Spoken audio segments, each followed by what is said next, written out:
Fala pessoal, tudo certo? Bom dia, boa tarde, boa noite. Hoje nós estaremos dando início ao nosso curso Economia do Setor Público, partindo da revisão de alguns pontos que irão nos ajudar a clarificar a discussão de diversos tópicos que nós teremos futuramente aqui no curso. E na aula de hoje, a gente vai fazer uma revisão rápida acerca de demanda, oferta, equilíbrio entre a oferta e demanda, elasticidades e uma rápida visão sobre o que se trata eficiência econômica dentro do campo entre excedentes do consumidor e do produtor. Primeiramente, do que se trata a demanda de alguma coisa? A demanda de um bem é simplesmente a quantidade desse bem que os consumidores desejam adquirir a um determinado preço e em determinado período de tempo. E dentro dessa ideia surge o conceito fundamental da curva de demanda de um bem. E ela vai informar graficamente a quantidade que os consumidores desejam comprar à medida que o preço desse bem varia no decorrer do tempo. E a primeira pergunta que me cabeça é como seria essa curva de demanda. Vamos tomar o exemplo do café. O que aconteceria com a quantidade demandada de café caso o seu preço estivesse baixo? E o que aconteceria com a curva de demanda de café caso o seu preço estivesse alto? E as respostas são bastante óbvias. Se o preço está baixo, a demanda vai ser alta, e se o preço está alto, a demanda vai ser baixa. E a conclusão que a gente chega é que a quantidade demandada de um bem varia inversamente em relação ao seu preço. Ou seja, em outras palavras, quanto mais caro está o bem, menos demandado ele é, e o contrário acontecendo. Ou seja, isso implica que a curva de demanda de um bem, num plano cartesiano, em que nós temos o preço no eixo Y e a quantidade demandada no eixo X, a curva de demanda vai ser uma curva negativamente inclinada. Pois bem, nós temos aqui um exemplo de como seria uma curva de demanda negativamente inclinada para o bem cerveja. E nós vemos aqui que QD representa a quantidade demandada e P representa o preço. E notem que quanto mais cara for a cerveja, menos demandada ela é, e quanto mais barata ela for, mais demandada ela será. Em um plano cartesiano, em que nós temos preço no eixo Y e quantidade demandada no eixo X. Portanto, essa curva vai ser negativamente inclinada. E existem, obviamente, várias outras maneiras de a gente expressar que a curva tem uma inclinação para baixo e que existe uma relação inversa entre a variável que está no eixo das ordenadas e a variável que está no eixo das abscissas. E vocês têm que estar familiarizados com todas essas nomenclaturas. E assim a gente pode dizer que a curva de demanda ela vai ter uma inclinação para baixo, decrescente, descendente ou ainda negativa. Ou seja, todas essas notações são as mesmas. E a gente pode estar se perguntando ainda se essa regra de demanda, se essa lei universal da demanda é válida indistintamente para todos os bens da economia. E se existe algum tipo de bem cujo os consumidores decidam aumentar a demanda a partir de um aumento do preço, ou reduzir a demanda depois da redução do preço desse determinado bem. E a resposta é positiva, e muitos de vocês já conhecem, é o caso da exceção da lei da demanda, no caso, o bem de Giffen. E o bem de Giffen é a única exceção para a lei da demanda. E para esse bem, aumentos de preço irão gerar aumentos na quantidade demandada e reduções desse preço irão gerar redução na quantidade demandada. Então, veja que as variáveis preço e quantidade demandada irão caminhar no mesmo sentido, indicando que a curva de demanda do bem de Giffen vai ter uma inclinação positiva, no caso, ascendente. Aqui segue um exemplo de uma curva de demanda de um bem de Giffen, e notem que à medida que o preço desse bem aumenta, a quantidade demandada irá aumentar. Logo, preço e quantidade demandada, nesse caso, têm relações diretas. diretamente proporcionais. E um exemplo bastante famoso de um bem de Giffen era o da batata durante a Great Famine na Irlanda no século XIX. E a ideia era de que as batatas eram uma parte tão grande da dieta das pessoas pobres, em primeiro lugar, que um aumento em seu preço acabou gerando um grave efeito adverso sobre o valor real do poder aquisitivo das pessoas. E tendo menos renda, várias famílias responderam passando a consumir menos carne e outros alimentos mais caros e comprando ainda mais batatas, ou pelo menos é o que diz a história. E para esse caso, um aumento no preço das batatas acabava gerando um aumento na demanda por esse produto. Ainda nessa discussão da demanda, existem vários fatores que afetam a demanda. Primeiramente, o preço, a renda do consumidor, pois, uma vez que uma família tem uma renda maior, variações nos preços de um determinado bem não vão afetar a demanda por esse bem de uma família que tem um maior poder aquisitivo. Por exemplo, preço de outros bens também afetam a demanda por um bem específico. Por exemplo, se o preço da margarina diminui, é provável que a demanda pela manteiga diminua, uma vez que se espera que manteiga e margarina são bens substitutos. Uma diminuição do preço da margarina vai fazer com que os consumidores da manteiga passem a consumir mais margarina. Por exemplo, outros fatores que podem afetar a curva da demanda são, por exemplo, a expectativa dos consumidores acerca da renda futura, do comportamento futuro dos preços, da disponibilidade futura de bens, também mudança no número de consumidores no mercado, pois o aumento no número de consumidores pode aumentar a demanda pelo consumo dos bens como um todo. Mudanças geográficas, por exemplo, lugares onde a população é composta em sua maioria por jovens vão apresentar uma maior demanda por produtos associados a esse público, como, por exemplo, calças jeans, restaurantes de fast food, danceterias, etc. Mudanças climáticas, por exemplo, a demanda por produtos estritamente ligados à estação mais quente, como óculos de sol, sungas de banho, são mais demandadas no verão e menos demandadas no inverno. Portanto, mudanças climáticas também podem mudar, também podem afetar a curva de demanda de um determinado bem. Obviamente, é importante destacar que a demanda de um bem depende não somente dos vários fatores listados anteriormente, mas, sobretudo, da ação conjunta deles ao mesmo tempo. E para que os economistas consigam analisar a influência de somente uma variável na demanda, é utilizada a suposição de que todas as demais permanecem constantes no tempo. E o jargão utilizado é o termo ceteris paribus, que quer dizer todo o restante permanecendo constante.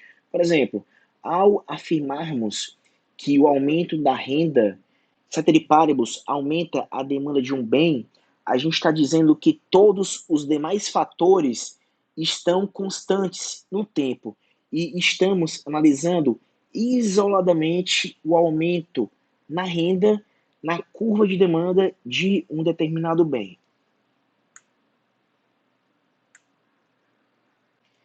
E do lado diametralmente oposto ao da demanda, vai existir a oferta de um bem. E a oferta de um bem é simplesmente a quantidade desse bem que os produtores desse bem desejam vendê-lo a um determinado preço e em determinado período de tempo. E dentro dessa ideia surge o conceito fundamental da curva de oferta de um bem. E ela vai nos informar graficamente a quantidade que os vendedores desejam vender à medida que muda o preço unitário desse bem. E na perspectiva dos produtores, quanto maior for o preço de um bem, melhor será. Ou seja, maiores preços indicam maiores lucros e maiores serão os incentivos para que esses produtores aumentem a produção desse bem. Dessa forma, acaba existindo uma relação diretamente proporcional entre os preços e as quantidades ofertadas. Portanto, a curva de oferta ela acaba sendo positivamente inclinada. E percebam que quanto menor for o preço, menor vai ser um incentivo para o produtor desse bem, e quanto maior for o preço, maior vai ser um incentivo para esse produtor aumentar a produção desse bem. Portanto, a curva de oferta acaba sendo positivamente inclinada. E assim como existem fatores que afetam a curva de demanda, também existem fatores que afetam a curva de oferta. Primeiramente, o preço afeta a curva de oferta, assim como afeta a curva de demanda. Os custos de produção também afetam diretamente a curva de oferta, pois quanto maior for o custo associado à produção, menor vai ser o incentivo à produção. Tecnologia também vai afetar diretamente a curva de oferta, pois uma maior tecnologia pode estimular o aumento da oferta.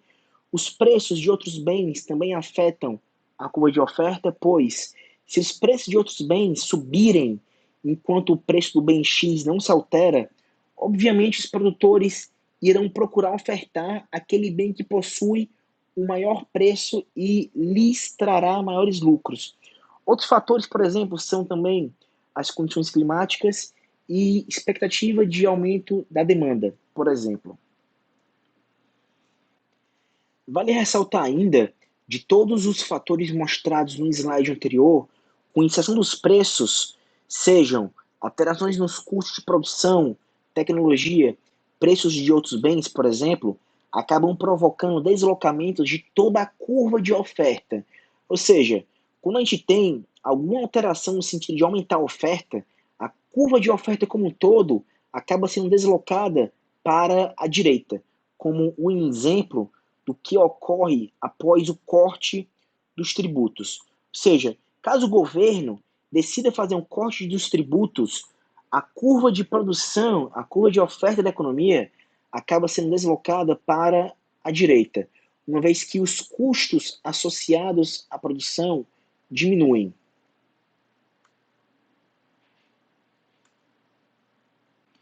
Agora que nós já estudamos as curvas de oferta e de demanda, é possível a gente definir o preço e quantidade que vão equilibrar o mercado.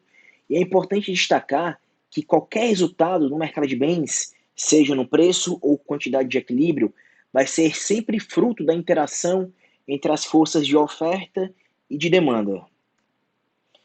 Pois bem, dada as duas curvas de oferta e de demanda, nós temos aqui um preço e uma quantidade que vão equilibrar essas duas forças de mercado. Portanto, o preço PE e a quantidade QE são o preço e quantidade que vão equilibrar a demanda e a oferta desse mercado para esse bem específico. Aqui nós temos o primeiro exemplo de alteração num equilíbrio. Por exemplo, qual é o efeito sobre o preço e quantidade transacionada do bem X após o aumento de tributação sobre a produção?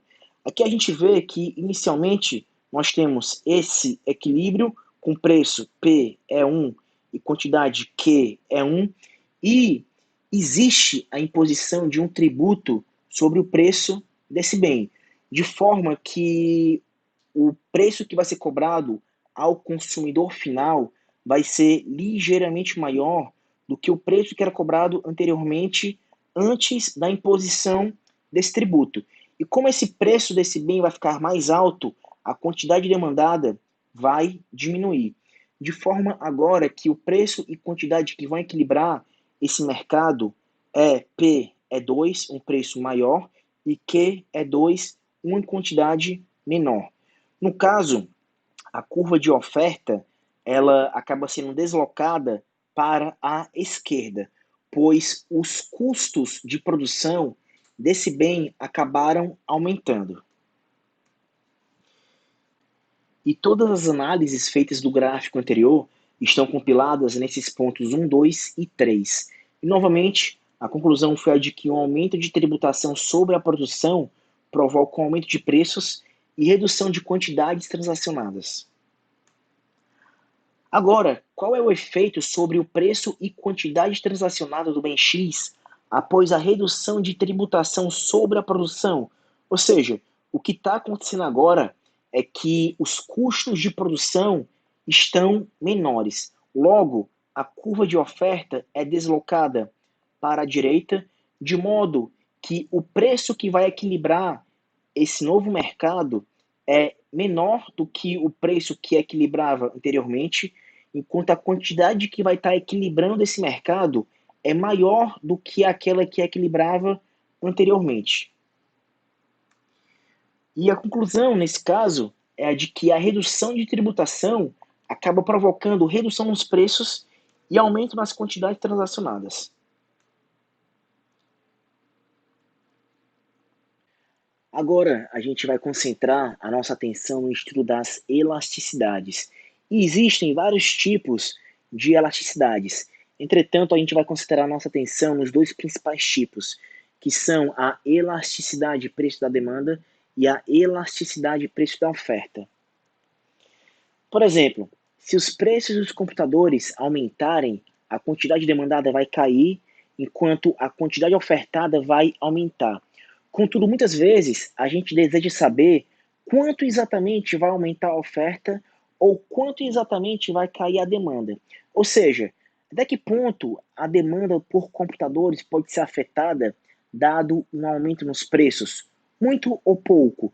Se os preços aumentarem 20%, em quantos por cento a quantidade demandada vai diminuir? Ou, de outro lado, qual seria a variação da oferta de computadores se os preços aumentassem 10%?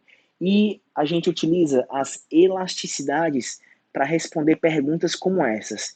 E em economês, elasticidade acaba significando sensibilidade. Vamos focar a nossa atenção inicialmente na elasticidade preço da demanda. E ela indica a variação percentual da quantidade demandada de um produto em função da variação percentual nos preços. E de um modo menos técnico, acaba sendo a variação percentual da demanda de um bem em função da variação percentual dos preços.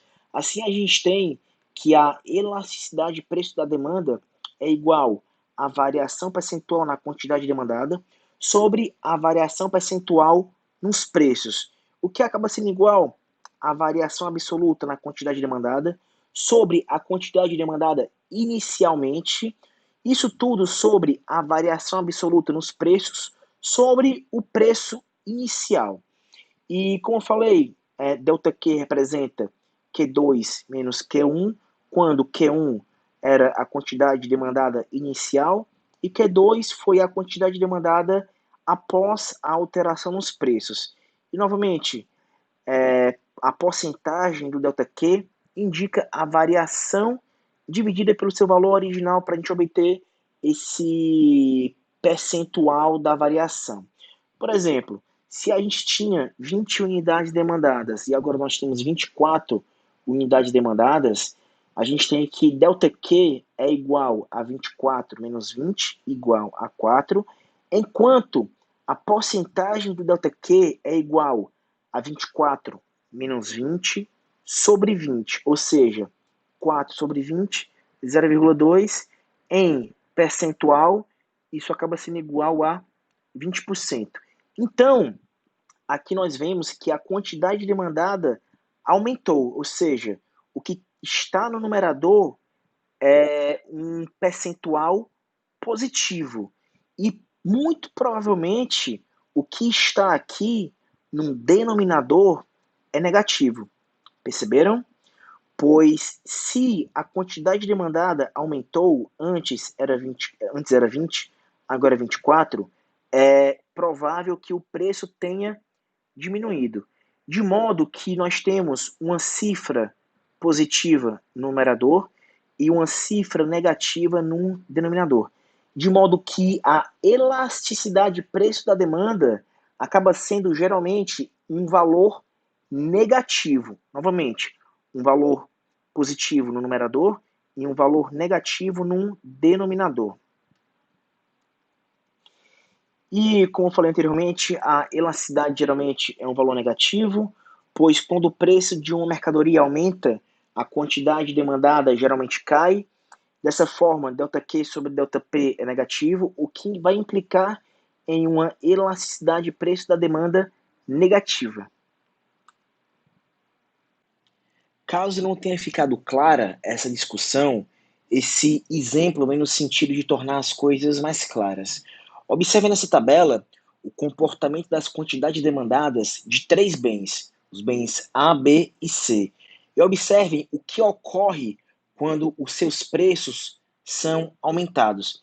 E notem que, em todos os casos, os seus preços são aumentados em 10%. Entretanto, as variações nas quantidades demandadas acabam sendo diferentes. E isso significa que as elasticidades são diferentes para os três bens, pois cada um reage de uma forma diferente para variações nos preços. Observem que para o bem A ocorreu um aumento de 10%, o mesmo para o bem B e o mesmo para o bem C. Inicialmente, o bem A era demandado em 100 unidades, cai para 80. O bem B era demandado em 100 unidades e cai para 95. E o bem C eram demandadas 100 unidades e cai para 90. Ou seja, a demanda cai, obviamente, dado um aumento no preço. Entretanto, a variação na quantidade demandada, como eu falei anteriormente, acaba sendo diferente, dada a natureza desses três bens diferentes. Então, calculando as elasticidades, nós temos que a elasticidade de preço da demanda do bem A é igual a menos 20% sobre 10% igual a menos 2, e o módulo de menos 2 é igual a 2. Elasticidade do bem B é menos 0,5, módulo de menos 0,5, 0,5. E a elasticidade de preço da demanda do bem C é igual a menos 1, módulo de menos 1 igual a unidade. E aqui aparece agora três características das elasticidades preço da demanda. Ou seja, um bem ele pode possuir uma demanda elástica, inelástica ou unitária. E isso significa que para uma demanda elástica, variações nos preços provocam variações maiores nas quantidades demandadas. Para um bem que tenha uma demanda inelástica, por sua vez, variações nos preços provoca uma variação menos que proporcional na quantidade demandada. E por fim, uma elasticidade unitária é para aqueles bens para os quais variações nos preços implicam em variações na mesma magnitude da quantidade demandada para esse bem. E pergunta-se aqui, por fim, qual desses bens é o mais sensível ao preço? Fica claro que no caso é o bem A, pois uma variação no preço provocou uma variação bem maior na quantidade demandada para esse bem. O menos sensível, no caso, é o bem B, e o que a gente pode falar da elasticidade de preço da demanda unitária? Como falei anteriormente, variações nos preços provocam variações da mesma magnitude da quantidade demandada.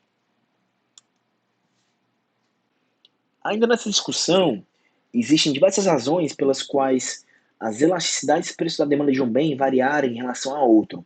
Vamos imaginar aqui, inicialmente, um bem que seja bastante essencial para uma família. Espera-se que acréscimos no preço desse bem impactem em variações pequenas ou quase nulas na demanda por esse bem. Por exemplo, vamos imaginar que o preço da água aumente. Espera-se que a variação na demanda pela água seja bastante pequena ou quase nula, dada a essencialidade da água para qualquer família. De outro lado, vamos imaginar um bem que tenha diversos substitutos. Espera-se, para esse caso, que aumentos no preço desse bem sejam acompanhados de uma redução bastante grande na demanda por esse bem. De outro lado, vamos imaginar agora um bem que tenha um pequeno peso no orçamento doméstico. Para esse caso, espera-se que variações no preço desse bem sejam acompanhadas de pequenas variações na quantidade demandada por esse bem, dado o pequeno peso no orçamento doméstico desse bem. E, por fim, no longo prazo, a elasticidade de preço da demanda tende a ser mais elevada do que no curto prazo. E o que isso quer dizer? Isso quer dizer que no longo prazo é possível que as famílias alterem as suas preferências, de modo que no longo prazo a elasticidade passa a ser maior do que no curto prazo. Então, para uma demanda elástica, fica claro que uma pequena alteração nos preços, ou seja, um ΔP pequeno, leva a uma grande variação na quantidade demandada, ou seja, um ΔQ grande. E, de outro lado, para uma demanda inelástica, o mesmo ΔP, ou seja, a mesma variação nos preços, leva a uma variação na quantidade demandada menor. Portanto, do lado esquerdo nós temos uma demanda elástica e do lado direito nós temos uma demanda inelástica.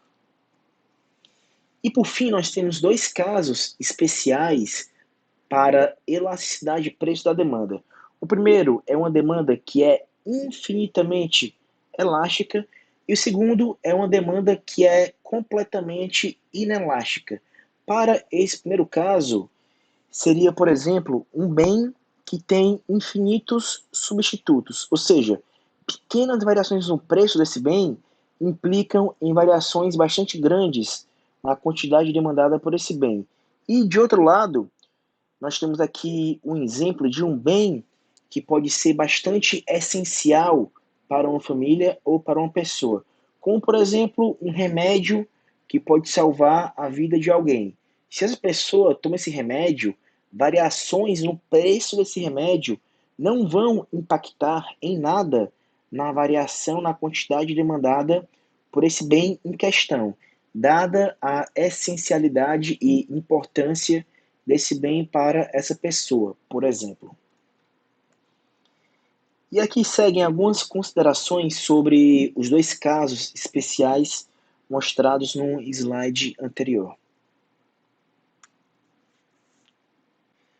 Agora, para a elasticidade de preço da oferta, o raciocínio é muito semelhante, na verdade, quase igual àquele feito na análise da elasticidade de preço da demanda. E a diferença substancial é que a elasticidade de preço da oferta vai medir agora a sensibilidade da oferta, da quantidade ofertada, em respostas a mudanças nos preços.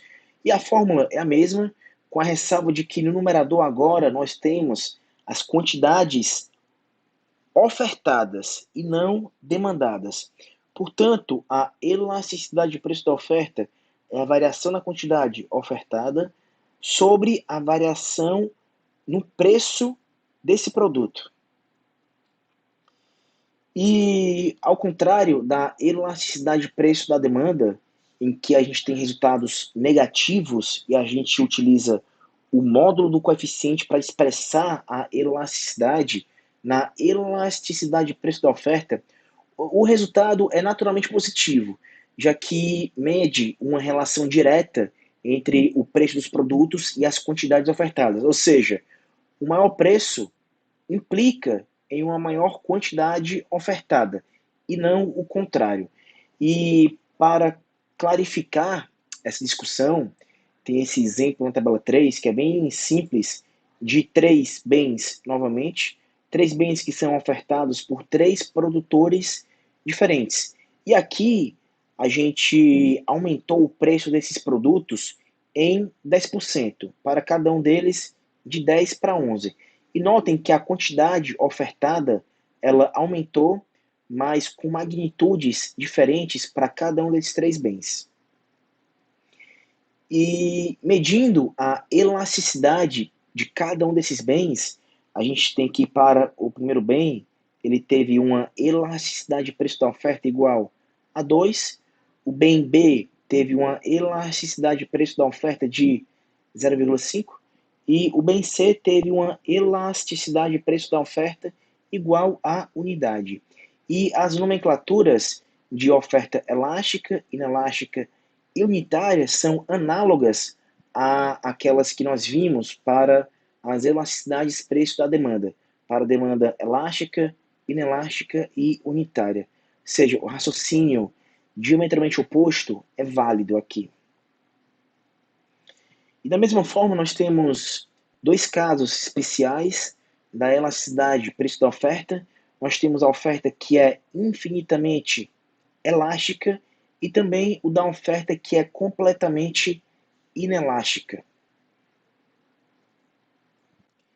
Por fim, aqui seguem duas considerações sobre os dois gráficos anteriores das ofertas infinitamente elásticas e inelásticas. E o primeiro gráfico, ele apresentou uma curva de oferta infinitamente elástica. E nesse caso, os produtores vão ofertar qualquer quantidade que eles puderem a um determinado preço. E no caso de uma ínfima redução nos preços, a quantidade ofertada ela vai cair para zero. Ou seja, para o primeiro caso, se houver uma redução no preço, a quantidade ofertada vai tender para zero. E da mesma forma, para qualquer ínfimo aumento de preço, a quantidade ofertada vai aumentar de forma ilimitada. Ou seja, se ocorre uma variação positiva no preço, a quantidade ofertada ela vai se alterar de forma infinita. E nos dois casos, a gente tem que a variação na quantidade ofertada é bastante alta, dividida por uma variação de preço bastante baixa, de modo que a elasticidade de preço da oferta acaba sendo infinita. E para o segundo caso, segue de forma análoga. Finalmente, nesse último item, a gente vai ter uma noção bastante rudimentar, porém extremamente necessária, sobre o que se trata a eficiência econômica. E para isso, a gente vai aprender ou revisar o que significa excedente do consumidor e do produtor e ótimo de Pareto. Nas transações de mercado como um todo, os consumidores e os produtores compram e vendem de acordo com o preço de equilíbrio que a gente viu que é estabelecido pelas forças de oferta e demanda. Ou seja, é o mercado que vai estabelecer o preço das mercadorias. Entretanto, para alguns consumidores, o preço determinado pelo mercado pode acabar sendo mais barato do que aquele preço que tais consumidores estariam dispostos a pagar por tal produto. Por exemplo, vamos supor que o preço de equilíbrio de uma mercadoria seja R$ 5 e um determinado consumidor esteja disposto a pagar por esse produto o valor de R$ 7, ou seja, para tal consumidor ele tem um preço de reserva maior do que aquele que está equilibrando as forças de oferta e demanda para esse bem específico. E nesse caso, a compra desse produto ao preço de mercado de R$ 5 vai trazer um benefício para esse consumidor. E a esse benefício a gente chama de excedente do consumidor. Assim, a gente pode definir o excedente do consumidor, e ele vai ser o benefício total que os consumidores recebem, além daquilo que eles pagam pela mercadoria. E para facilitar a visualização, a gente vai ver no gráfico do slide posterior a oferta e demanda de um bem, e a gente vai ver que o preço que esse bem é equilibrado é no valor de R$ 5, e a quantidade que equilibra esse bem a gente vê como que é unidades. Então, dentro da curva de demanda do mercado, existem alguns consumidores dispostos a pagar mais que o preço de mercado de R$ 5. Por exemplo, o consumidor A, ele provavelmente dá mais valor para essa mercadoria ou ele está precisando dela de forma mais urgente. E dessa maneira, ele está disposto a pagar até R$ 10 por essa mercadoria.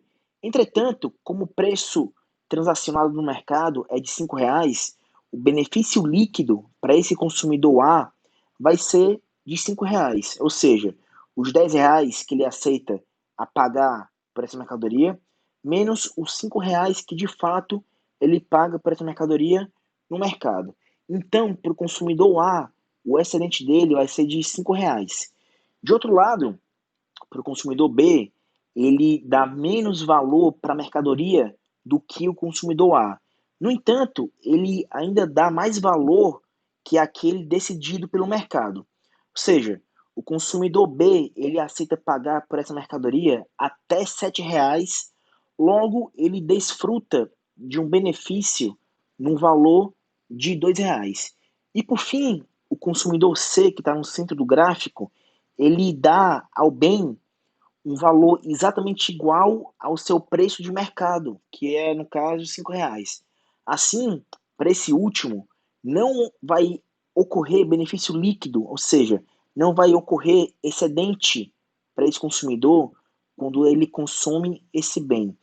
Então, os consumidores que estão localizados à esquerda do ponto C tem um certo benefício líquido. De outro lado, os consumidores que estão localizados à direita do ponto C da curva de demanda dão a essa mercadoria um valor inferior a R$ 5. E esse último grupo simplesmente não vai adquirir o produto. Portanto, se a gente quiser medir o excedente de todos os consumidores em conjunto, ele vai ser exatamente igual à área entre a curva de demanda, a linha do preço de mercado e o eixo do gráfico, que no caso é essa área cinza clara do gráfico. Isso é, o excedente ele vai ser igual à área acima do preço mais abaixo da curva de demanda. E essa área ela vai indicar o benefício líquido total de todos os consumidores. Ou, em outras palavras, vai ser o excedente do consumidor ou o bem-estar dos consumidores nesse mercado. E aqui segue as considerações que eu fiz acerca do gráfico anterior, de forma mais organizada. Agora, mudando a nossa perspectiva do consumidor para o produtor, a gente vai estudar o excedente do produtor. E ele é bem parecido com a ideia que o excedente do consumidor passa, pois o excedente do produtor mensura os ganhos que os produtores têm quando eles vão vender os seus produtos no mercado. Vamos retornar a nossa análise ainda para o mercado que foi retratado no slide anterior, que no caso nós tínhamos um produto que era ofertado no mercado e o preço que equilibrava esse produto era de R$ 5. E aquele gráfico ele está sendo retratado agora aqui abaixo, porém a perspectiva do excedente do produtor. E notem agora que alguns produtores ainda iriam produzir as suas mercadorias mesmo que o preço de mercado fosse inferior a R$ 5. Por exemplo, o produtor A, ainda que a mercadoria fosse vendida apenas por R$ 2, ele iria produzir esse bem. E a diferença entre o preço de mercado e o preço que o faria produzir esse bem é o seu excedente do produtor. Ou seja, para o produtor A, o seu excedente vai ser de 5 menos 2, que no caso vai ser igual a R$ 3 por unidade vendida. E raciocinando de forma análoga, o excedente do produtor B é igual a R$ 1, e por fim, o excedente do produtor C é nulo. E vale ressaltar também que os produtores que estão localizados à direita do ponto C na curva de oferta não irão produzir nada nesse mercado. E, portanto, para o mercado como um todo, o excedente do produtor vai ser a área acima da curva de oferta até a linha do preço de mercado, no caso denotada por essa área cinza escura. E, em outras palavras, vai ser a área abaixo do preço, mas acima da curva de oferta. E essa área, novamente, indica o benefício líquido total de todos os produtores nesse mercado. E aqui seguem, de forma mais resumida, as análises que eu fiz acerca do gráfico anterior.